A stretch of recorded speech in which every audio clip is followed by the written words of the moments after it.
Now, land is the centerpiece of Kenya's development and has often dictated the paths of nationhood since independence. The essence of the land question confronting Kenya is insecure and unclear property rights for over two-thirds of 144 million hectares. Furthermore, the enforcement of private property rights for over 28 million hectares has not been forthcoming because of institutional factors. Since independence, the land issue has remained contentious. Although Kenya has developed since independence, a majority of the population continue to depend on the land for their livelihoods and economic well-being, making it increasingly complex. New land-related problems, I should say, due to rapid population growth have added to historical legacies, resulting in a labyrinth of problems that require focused and serious attention.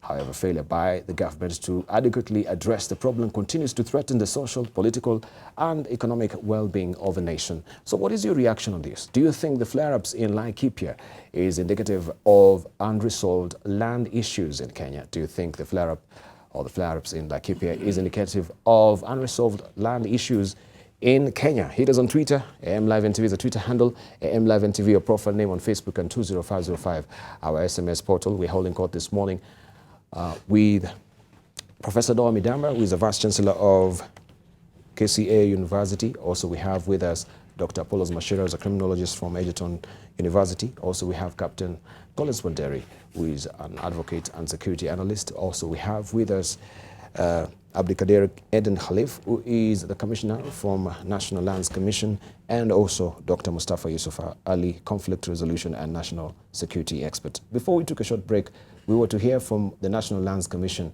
What is your reaction to what actually Dr. Mustafa was saying before we took a short break?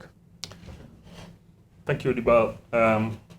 First of all, it is not Laikipia that is the only problem, land problem we are facing in Kenya right now. That problem in different ways has manifested itself in different parts of the country. We're experiencing it in the Coast Province. We're experiencing it right here in Nairobi.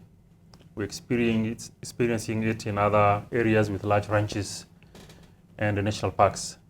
It is actually a widespread problem throughout the country. And the reason is many. Some of the reasons is because of the prevailing droughts right now. Others are because of the nearly 100-year leases that are expiring around now throughout the country. As you might be aware, most of the leases in Kenya actually became effective. The 99-year leases became effective just about 100 years ago. Mm-hmm. And many of them are expiring right now. They're expiring right here in Nairobi. They're expiring along the route of the entire Kenya railway, the Uganda railway, the one that was built by the colonial government. Mm-hmm. And it is also happening in the Coast Province. You have seen invasions of private lands in the Coast Province. We are experiencing it in Laikipia and other places. We have seen private properties being demolished by people who think that the owners should no longer be there because the leases have expired and that they have the right to it. And compounded by that is the politics around this time, and where a lot of people think that they can take advantage of the fact that government will not be as effective as it should be around election times. We are experiencing a lot of environmental degradation throughout the country. We have not been managing our resources, our land resources very well. And also the new constitution and the freedoms that it brought has empowered people to be speaking much more openly about the issues that concern them, and especially around land. You know as well also that there is a new community land law that has just come into effect, and people are positioning themselves to take maximum advantage of that. I think those are the multiple problems coincidences that have compounded this problem.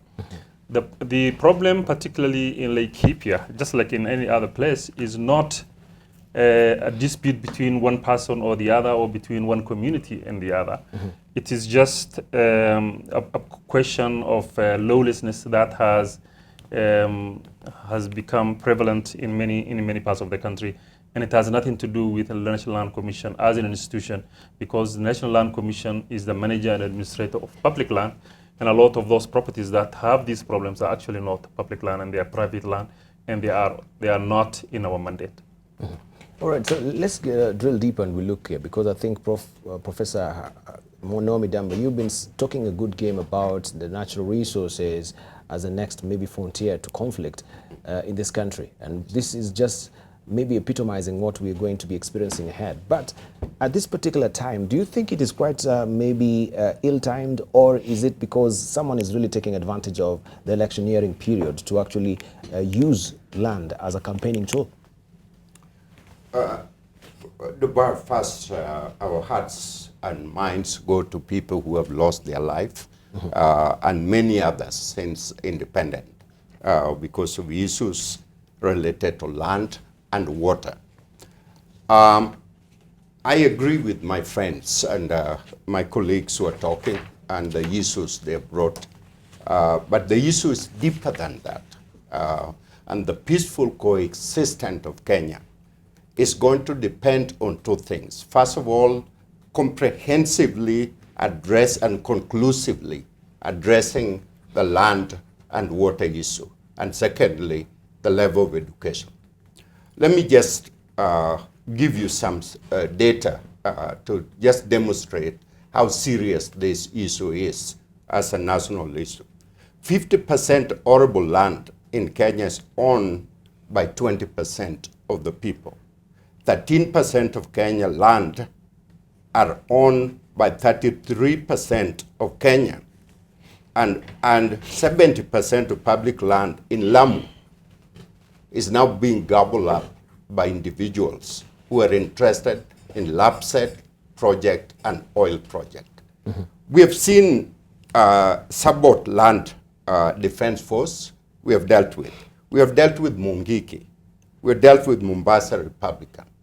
All, and then 49 others who are like that. And all the issues is related to land.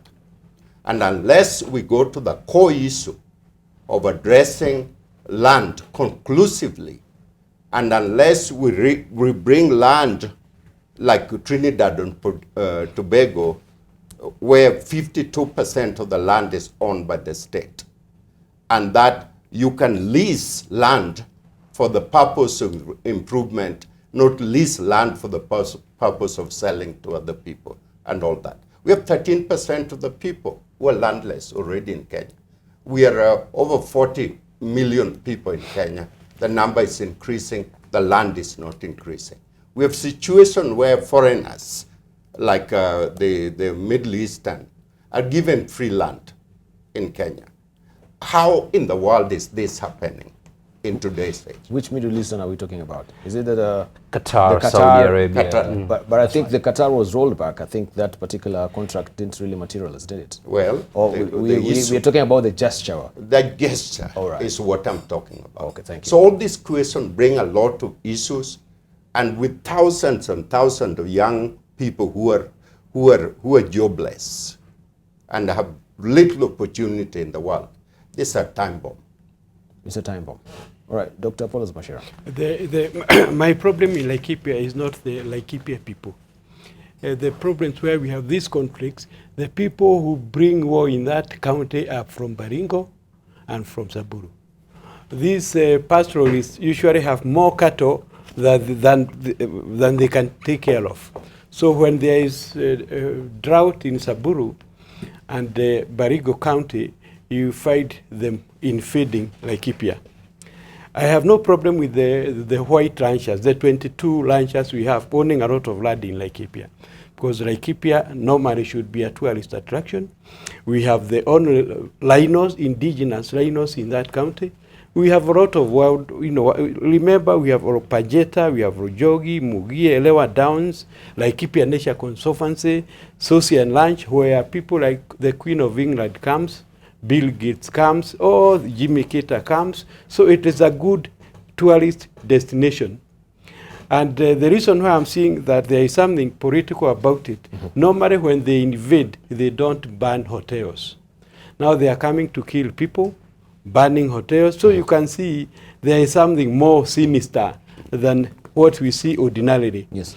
It is Laikipia, it is the government to control the invasion from Pokot, from Tiate, like Baringo, and then the others from Samburu. Laikipia pastoralists can coexist, because sometimes there is good coexistence between these ranchers and the indigenous Laikipia pastoralists.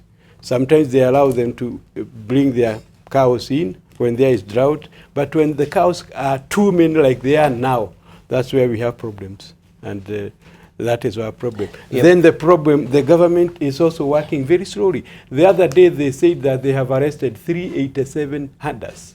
Rice, they have not arrested anybody. They've not arrested anyone? They haven't. 387. We were trying to ask ourselves, who has been arrested around? Nobody.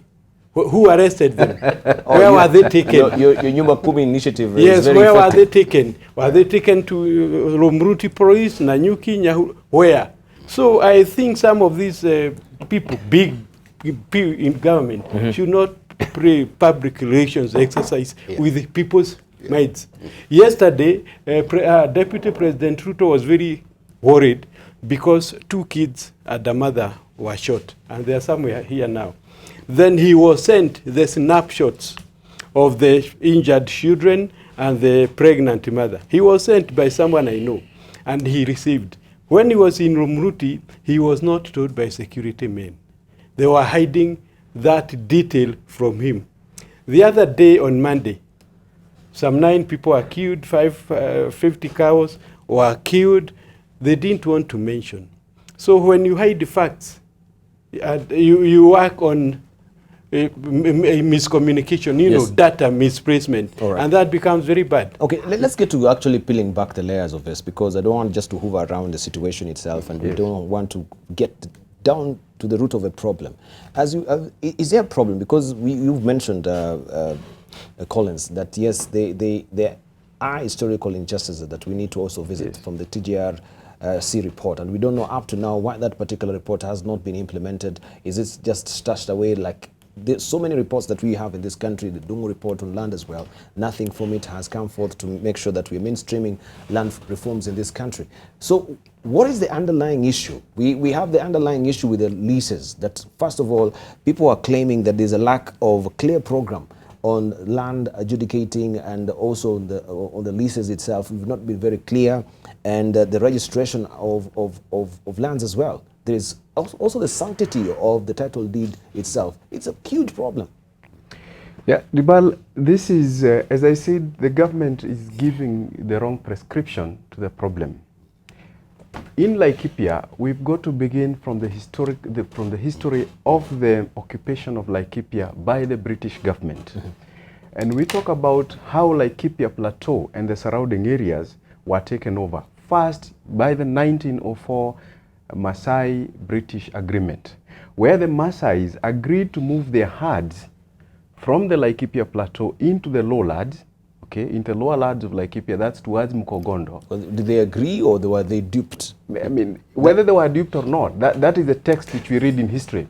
So the Maasais did move their herds, and so they therefore left the fertile areas of what you call the Kieni West part of Nyeri.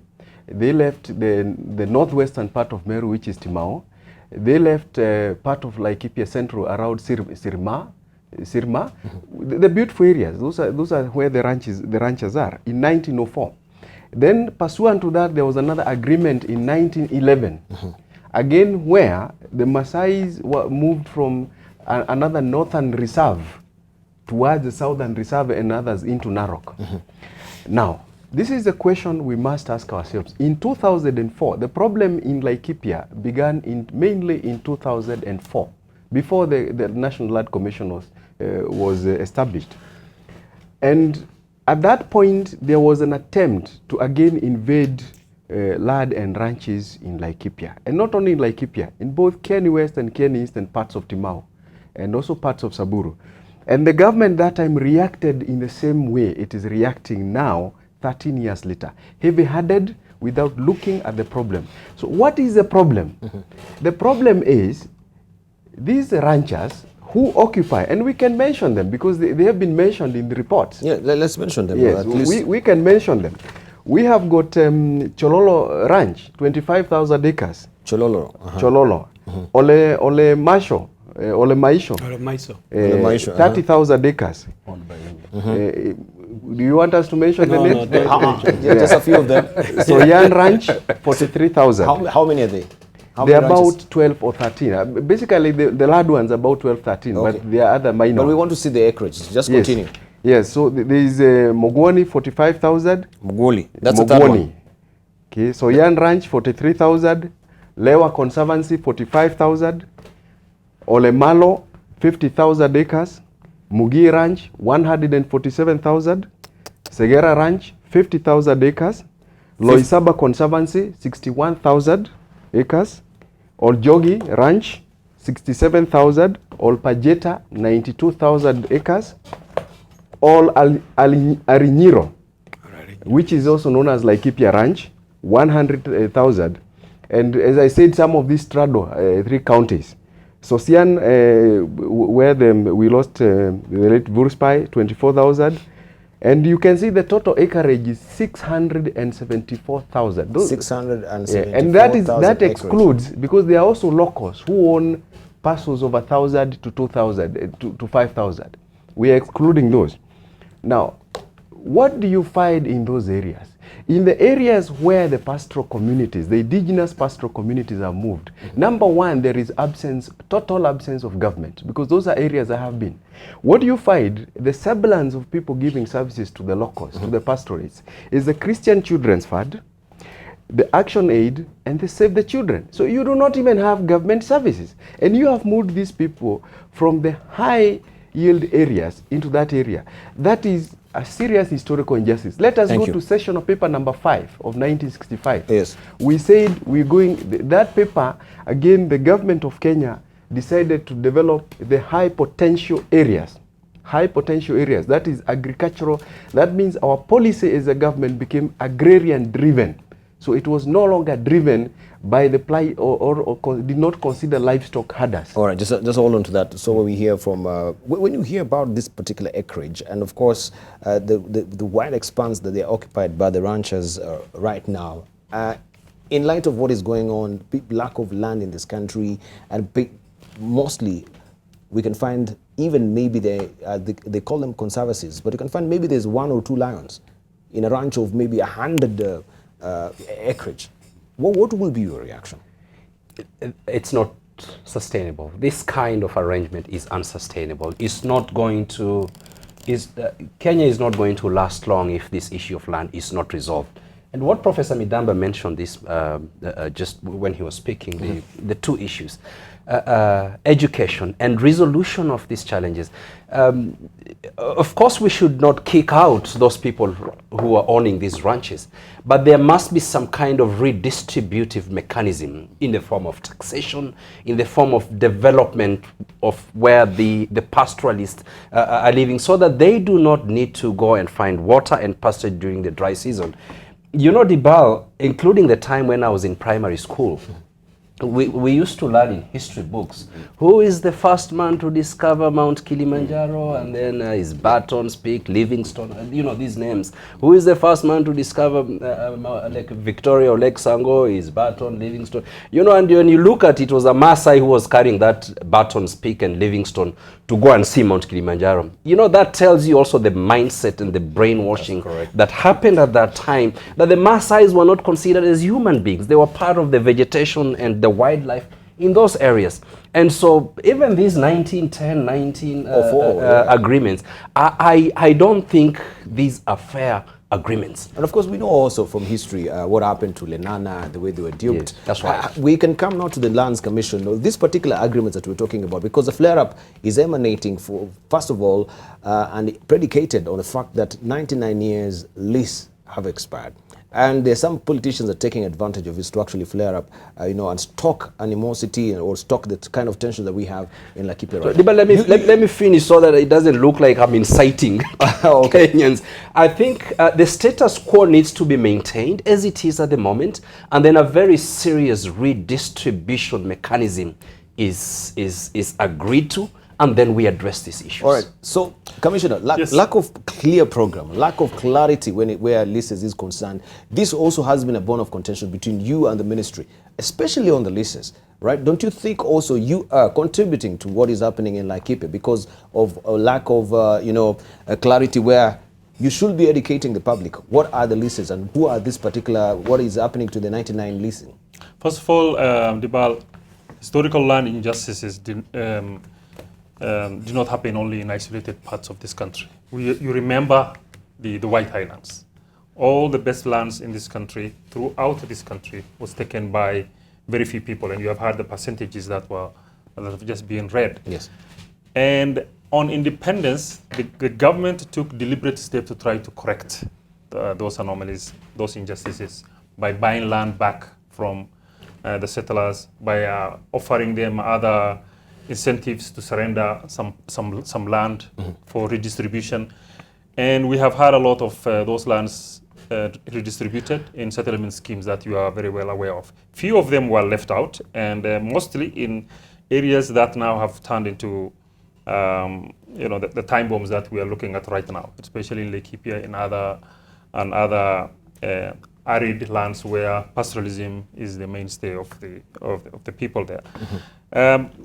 There are leases that are expiring right now, and I agree with you that institutionally both the Commission and the Ministry have not come out with clear ways of dealing with those because of the rivalry that is between them, that is so public, and there is some semblance of order right now, but I can just tell you that it is not because the problem has been resolved, it's still there.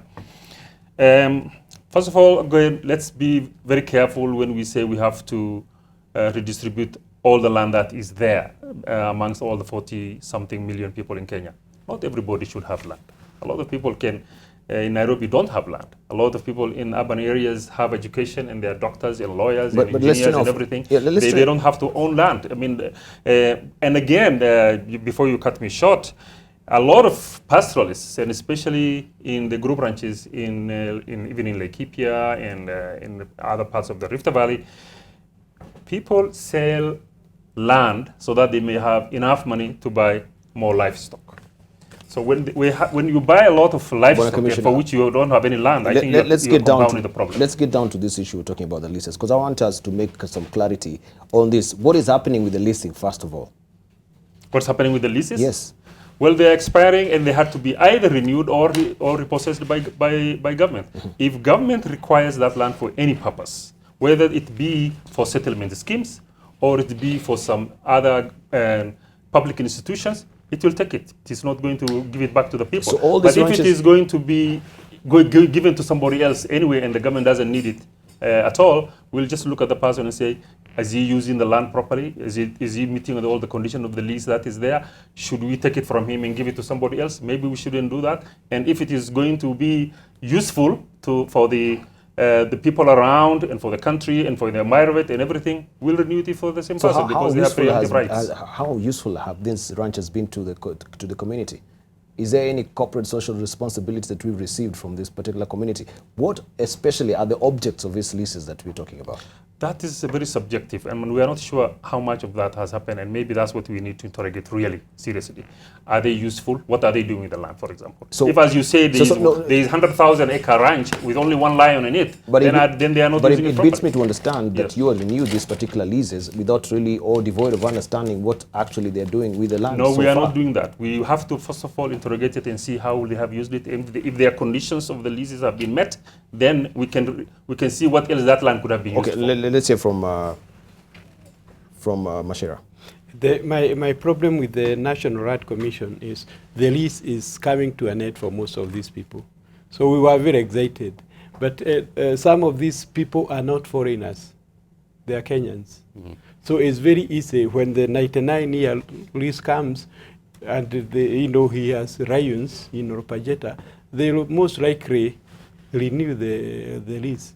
Because they are not, very few are complete foreigners. So is it that now that they are holding one or two lions, that yes, that one gives them, the leeway and the carte blanche to actually own a 50 acreage land according to the Lands Commission? No, it's not. Actually, it is a violation of the term of lease because the land has to be used for a particular purpose. If that purpose is no longer there, then they don't have to have it. They have violated it. They will take people. So in coming to that particular contractual agreement, what are the objects of this leasing? This is what I want you to tell us. What were you telling these people? Yes, we have this. This is a particular agreement we have with you, and these are the objects of the agreement. This land will be used to do what? Just hold on to that as we hear from Captain. Yes. Now, the Constitution mandates the National Land Commission to ensure that land is used in a manner that is efficient, productive, and sustainable for the benefit not only of the users, but for the local community and Kenya as a whole. Now, I want to correct the Commissioner, because when a lease has expired, that land is no longer the land tenure is no longer in the hands of the individual or the company allocated. The land in law as cheats or actually reverts. There is a doctrine of reversion. Yes. The land reverts back to the government because the land belongs to land which is not in private hands. Because Kenyan, the constitution, we have public and private land. Public land whose lease has expired after 99 years, reverts back to the government and then is held in trust by the county government and the national government for the people of Kenya. And that land becomes available for alienation to other users. That is the point that the commissioner is going around. And that is the fact of the matter. That since these leases have expired, this land, these people, essentially what they have is that what you call usufructuary rights, because they were there, so they continue to be there. But they haven't gotten this land. And if they stay there for 12 years, Commissioner, they will obtain this land by adverse possession against the state. If you allow them to proceed more than 12 years. So the reversal doctrine is not operative here? The doctrine of reversion, yes. This is what the Commission is not implementing. Very clear on. And very clear on. Yes. Because they haven't put guidelines on the renewal of leases. And you have asked him that question, whether the land is being used efficiently, productively, and sustainably for the benefit of the local community and Kenyans. Right. First of all, I want to make a correction. Here, please. Welcome to Prof. There is no adverse possession on public land. Someone cannot sit on a piece of public land for 12 years and then claim adverse possession. That does not exist in law. I want to make the one thing very clear. When we renew lease, renewal of lease is not an automatic process. It just doesn't expire and you renew it for that person. You look at the conditional lease and how that land has been used. We know of pieces of land all over the country that has a 99-year lease which expired, and when you visit those places and they apply for renewal, you will see that they have not used it even for a single day. We don't renew those ones automatically. But when we have infrastructure and developments that we consider are beneficial, and that is, of course, a subject for discussion and argument, whether it is beneficial or not, especially for the community, we have to look at those things and see, what are we going to do with this land if we get it back? If we are going to put it to public use, like for example, a settlement scheme, the way we have done it many years before, then that is a public use. That is an important one. Government can buy land before the expiration of lease, or it can just repossess it on expiration of lease and redistribute it. When you redistribute it and you cut it and fragment it into small pieces, are you really doing a service to this country? When we have small pieces of land that everybody sits on and that turns into a small grave for him and without using it economically. Right, let's hear from Prof. The basic platform where we begin is that there are over 42 million Kenyans, and the number is alarmingly increasing. Unfortunately, the land we have in Kenya is finite. It's not going to grow in number. And we are very well aware that of injustices done by the colonial government. That is past. Okay, we are here now. We are responsible. We have our own government. And there is no, in my opinion, there is no institutional structure right now that is capable of evaluation, distribution, for the good use of the land we have. The only choice we have is for government to hold majority of the land. The state need to hold majority of the land. And then we need to deal with the issue of the land use. Land use is either public or community or individual. We need to come up with the size of the largest number an individual can own in Kenya. Good. And we need to be able to preserve this land for the community use. The state of Israel, for instance, no dwelling is on the lower land. Everybody is on top of the mountain. Here we have people who live on the lower agricultural land, okay, and continue to spread, have more children and all that kind of thing. Then at the end, we're hungry. There is no food in the country. Thank you. So we need to address this issue concretely. All right. We need also to drill deeper and find out, especially this agreement that you talked about, 1904 agreement. Yes. Is the commission privy to this particular agreement? Yes, these agreements that are on file, it's very obvious. Even the communities know it. Whether they have been coerced into signing those agreements or they did it willingly is an academic argument. I wasn't there to witness that, and there's no. But way of course, we you can read the agreement itself yeah, and see if people are duped. I think they were duped. That's duped. for sure. Yes. So what remedial? When they were either they were duped or they were just simply forced out. Okay. Yes. That's obvious. We know that. Yeah, we know this is a historical injustice. Fantastic. That we need You to as a address. commissioner, you know that we were duped. Of Yes, course, with the Lenana also land issues and the community, they were duped as well. They were duped, and Yes. some of them were even forced evicted. Yes, but what will be the remedial measure of actually the commission to make sure this is rectified? Because if it was wrong, we can't live on a wrong. There has to be a rectification, isn't it? What is the commission Yes, doing? and that's why we have this new law, this new section actually in the National Land Commission Act, which is called the Addressing Historical Land, past and the present historical land injustices. It was not done very well. Parliament shot it down. We wanted it to be a standalone legislation that would have really catered for this. It was watered down. I can tell you for sure that this Parliament has really done a lot of disservice to this country, and especially peeling back the gains of the new constitution and all the enabling legislation. We know about all the amendments that have gone. Our hands are completely tied. That historical land injustices bill, which we prepared, was reduced to a small section in the National Land Commission Act and in National Land Commission Act, and it was crafted in such a way that nothing would happen. Nothing will happen in the near future. It is not us who crafted it. It is Parliament that passed it. And probably you can, if there is anybody you are going to see, a member of Parliament or even members of the Land Committee, they probably will be in a better position to answer this than myself. All right. Could we take two callers who are hanging on the line? Then we hear from Mustafa and Captain Wanderi. We have Kinoti hanging on the line. Good morning, Kinoti, calling from Samburu. Good morning, Kinoti. Hello. Well, that particular line seemed to be muffled. We can't hear you clearly, Kinoti. Maybe we'll try and reconnect back to you, but we have Joseph hanging on the line as well. Yes. Hello. Yeah, tunakusikia Kinoti. Kuna swali nataka kuuliza. Uliza.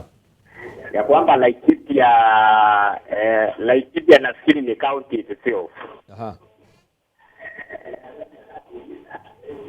Sasa ningependa Kinoti uzime ama punguza volume ya television yako so that na vile ni county itself, mambo ya land nafikiri ina.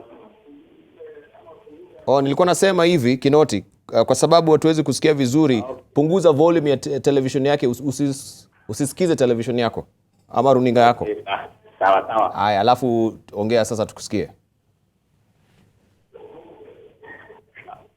Okay. Sasa nasema hivi. Laikipia ni county. Na nafikiri wahusika wakuu wa kuhusu land issue ni watu wa Laikipia. Endelea. Na mimi naona ya kwamba hata kama hiyo issue ya land, tuseme hiyo race ikimalizika wakati yake na hawa wahusika wakatae kurenew tena hiyo nini, hiyo land itakuwa ya watu wa Laikipia tu. Aha. Sasa swali nauliza, hata kama race itafika mwisho na haitakuwa renewed tena, hiyo land kuna vile itahusishwa na watu kutoka nje ya county ya Laikipia ama itahusu watu wa Laikipia wenyewe? Asante Kinoti. Kwa sababu inaonekana ya kwamba wale watu wanakuja, hii kesi inakuwa hii mjadala sana kwa sababu ya watu kutoka nje. Tumekupata. Asante sana Kinoti. We have also Joseph hanging on the line. Good morning, Joseph. Good morning, Joseph. Hello, good morning, Joseph. Hello. Hello, hello. Yeah, we can get to go on. We have a question or a contribution, please. Yes, good morning, Debarl and the panelist. Nataka kuuliza commissioner. Yes. Hello. Yeah, tunakusikia, endelea. Nataka kuuliza commissioner kuhusu land ya Portland ile ilikuwa ka river. Aha. Tunaona sasa hivi watu wameinvade na tulijajua ni nini inaendelea. Na saa yote ni watu kujenga alafu inabomolewa. So it would be good kwa commissioner kama clarify ni nini inaendelea na ni nani wanahusika na hiyo land. Sisi pia tunataka kununua kama iko available kwa kununua. Asante. All right, and of course also I can see maybe questions or here one or two from Twitter. We have Rabadio saying there is no way 12 individuals can own 50% of land in Laikipia and expect peace. Simple. We have Lola Kwabi. No, we need to manage our natural resources. Let's not bury our heads in the sand and pretend it's an insecurity issue. Also, we have saying that we should give Captain Wanderi more time after the break. Yeah, we did that. Also, we have Dan Ngoji saying British man killed a military base is set up and local MP arrested. Mwananchi dies. We only hear OCPD confirming the death. He says that is Solomon Solo. I think so. If 12 ranchers have embraced about 50% of the land, that can be the reason of this conflict. And we have also Reverend Harrison Koskei. No, I think the whole issue is political and incitement. Let's deal with this issue once and for all. I mean, Lesos Nandi. All right, can the NLC commissioner shed light on the Vipingo lease, land lease, or tell locals what really happened? Right, we shall answer some of these with our panelists who are here. Thank you for your tweets as well. So let's get to react to this first of all. Before we answer these questions from our viewers in closing, I wanted you to chime in on the issue of the TJRC report, especially this was raised by you, Mustafa. Nothing has happened so far with these particular reports. These reports, the Ndungu report, we come up with so many reports, and I'm very certain that we'll be setting up a commission to find out what happened in Laikipia. While we know very well the facts that are given here, just to come up with the same facts. So we go round in circles. Yeah, and this just reinforces the issue of, we know what the problem is. The country knows what the problem is. The National Lands Commission knows what the problem is. The government knows what the problem is. It's there in the reports. Let us act on those reports. And when we talk about redistribution, and I agree with Abdulkadir, we should not just redistribute land just like that, because then when we do that and then it worsens the situation in terms of production is going to be difficult. And that's why Professor Midamba's suggestion that the government should hold most of the land that we have and ensure that it's well taken care of and it's used as a means of production. The redistribution here that I'm talking about is the redistribution of the national resources. So these ranches, the ranchers can keep their ranches if they want, but let the government tax these ranches properly, and then use the tax that is coming, the money that is coming out of this taxation, to build dams, to help in agricultural production on the lowlands, the lower riparian areas, so that the herders who come from Baringo and Pokot do not need to move up to go and look for pasture and water, that they will have their land developed. But again, Debarl, we must revisit the TJRC report. The TJRC has given some recommendations on what needs to be done. I think the country needs to go back to that report and see what it can implement in a progressive manner. All right. This matter is not as simple as some people want to put it. In 1911, pursuant after the 1904 Maasai Agreement, the Maasais have been agitating for the reversal and the annulment of the two treaties of 1904 and 1911. In 1913, the Maasais went to court under the colonial government And the Court of Appeal for Eastern Africa, in the famous case, which almost every lawyer knows, Ole Jogo versus the Attorney General, the then Court of Appeal for Eastern Africa ruled that the treaties were valid and they were properly entered into by consenting parties. In other words, the British colonial court was saying that the Libon Batian and the Libon Nana negotiated this agreement with the vassals of then British government as equals. We know that is not the truth.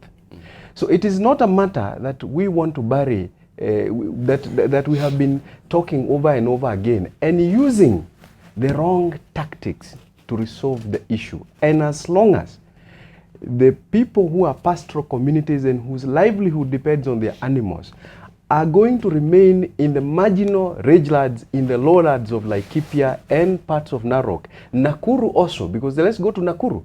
We saw a rancher, the late rancher, who killed a ranger, okay, KWS ranger, a Maasai, then killed a carpenter. And you saw the arguments that went back and forth. And he was jailed in Kenya for a paltry, I think it was 9 months or 2 years. That is the kind of thing that we need to resolve. Whom are you talking about? Is this Chomli? Yes, Chomli, okay. He shot 2 people because they had invaded his land in, that's the Dalamea Ranch, yes, in Naivasha. And we know what happened. And this is the attitude that there is not only in parts of Nakuru, in parts of Nyeri, in parts of Saburu, in parts of Laikipia, and parts of Meru, where these ranchers hold a lot of land. And apart from the fact, in fact, that is what the national, I would want the National Land Commission to focus on. Yes. That apart from the fact that you are renewing leases for these people and considering the infrastructure they have put and considering what they've given to the community, you must also consider their relationship with the local community, because the use, as I said, even in whatever media, you calling these people savages, you're calling them Neanderthals, and you're occupying their land which your ancestors took illegally.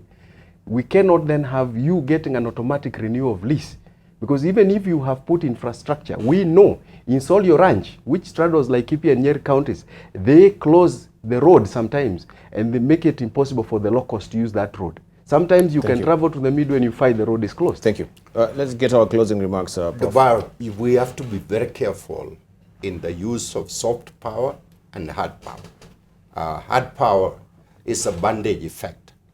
It's not going to the symptom of the problem that we have. There is an alarming trend happening right now, Debarl, as we are sitting here. That is, we're discovering natural resources which we didn't have before. We're discovering oil, we're discovering more gold, we're discovering all other hard materials. Should this land be owned by the state, the community, or individual? Thank you. Is the question. Let's hear from Abdulkadir. We have to be very, very careful in the way we address even the subject of historical land injustice. We know that a lot of lands that were appropriated from the locals, from the communities, are now in private hands, many of them in the hands of Kenyans. Mm-hmm. We know that many of them are public institutions, many of them are townships, a lot of them are highways and dams. So if we are going to say, just because 100 years ago the British took away that land from some community, we have to give it back to the community, then you can imagine what kind of problems we will be starting. I want to talk about, I think we bungled the issue of the issue of settlement schemes right from the beginning. Noble as it was even, I think we did it very badly. In some countries, and I have heard somebody mention it, settlements are done in the most unproductive part of the land. And the rest of the land is left, although they still own it, for food production. And there are ways in which that can be managed. That did not happen. We have spread people all around the arable land, on agriculturally productive land, and turned them into houses and graveyards and roads and things like that. So that is now endangering our food security. The other one, and especially in the group ranches and in Group Representative Act, what we did is whole communities were given chunks of land, but they were given the leeway to subdivide and sell it when they want it. And this is happening now in Maasai land particularly. People fragmented it and sold it to people in small pieces that are economically useless. Thank you. And they don't have it for grazing anymore. So what are we turning our country into? We need to be much more proactive, as you said, bring back those reports and address those things according to the recommendations on those reports and adapt them and move forward. All right. Very briefly, because the association asked you, I think the caller from Samburu asked you about the Portland lease and also Vipingo land lease that was addressed here. Very briefly, before we come to Mustafa with your closing remarks, and Captain Wanderi and Dr. Machira. Very briefly, sir. I know there are issues around that area, and it is a question of some people being considered squatters when others are sitting on huge chunks of land whose allocations have actually, many of them, be in doubt. And Parliament is investigating some of this. We are also in doing a lot of investigations on those. And we will just go according to law. You know, there is nothing the Commission can do that is outside the law. Thank you. It's all written. We'll just do it according to Dr. law. Mustafa, briefly. Debarl, just very briefly, let us preempt all these conflicts related to land and let us address them now. The government has got to take a lead and help communities address these challenges to do with land. Now, failure to do so in the coming years, even the security agencies might not be able to resolve these issues. If we have a Laikipia, Nakuru, Kwale, Mombasa, Eldoret, Kitale erupting, then you can see what is going to happen to the country. Dr. Apollos. Okay, I want to humbly request General Inspector Boynet, whose helicopter was shot and he denied it. I want to request Cabinet Secretary Kaisari, who said they have arrested 387 people, and he hasn't. I want to ask Deputy President Ruto, who said he's going to bring the general service in Laikipia. Let them walk the talk. All right, so there's no general service as we land. No, he said they are coming next week. So let him just bring them. Okay, let's hear from Captain, briefly. Yeah, Debarl, land is everything. We come from it. We stand on it, we live on it. Everything that we have and we do comes from the land. And we reincarnate back to it. Now, even the skies, when they can no longer hold their waters, they release it to the land. And the seas, lakes, oceans, and rivers have the land to hold them up. Now, this is the centrality of land to the life of human beings. If Kenya does not solve the lingering land problems, which have persisted since independence, as Dr. Mustafa has said, a solution to this land problem will be imposed outside government and outside the law. Thank you. And we do not want a solution to be imposed violently outside the law. So the time is now to resolve this issue. Thank you.